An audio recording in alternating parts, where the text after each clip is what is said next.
On a peut-être encore le droit de dire que non, on n'a pas envie de voir du béton, du béton, du béton. Nous avons créé le collectif Noin Villa Martin pour nous opposer au projet actuel de 25 logements en pleine voie verte, un immeuble de 30 mètres de haut, dans une zone dense où la circulation n'est pas évidente. L'accès à cet immeuble arrivera par la rue Martin-Basse, qui est en sens unique. Il y a énormément de circulation.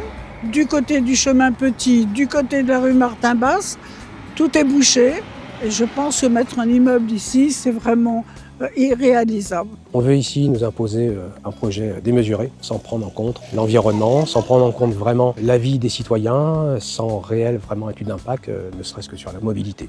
Un immeuble ne peut pas être construit sur ce petit morceau de terrain qui domine la belle voie verte. Ça va venir entamer ce talus là qu'on a derrière nous et c'est vraiment surdimensionné par rapport au terrain. Caluire est une ville où il y a 50% de végétation et on doit le garder. Au contraire, on devrait en être fier. Je suis un grand fan de cette voie verte, c'est un écrin de verdure absolument magnifique en plein centre-ville. J'adore venir courir ici, me promener avec les enfants, me promener en famille. C'est vraiment un échappatoire en plein centre-ville, c'est un cadre exceptionnel. On sera content dans 20 ou 30 ans de dire mais on a bien fait de garder de la végétation. C'est normal de faire des logements, tout le monde a le droit de se loger, tout le monde a besoin de se loger, mais il faut aussi savoir rester raisonnable et protéger ces lieux aussi merveilleux que sont des lieux comme la voie verte.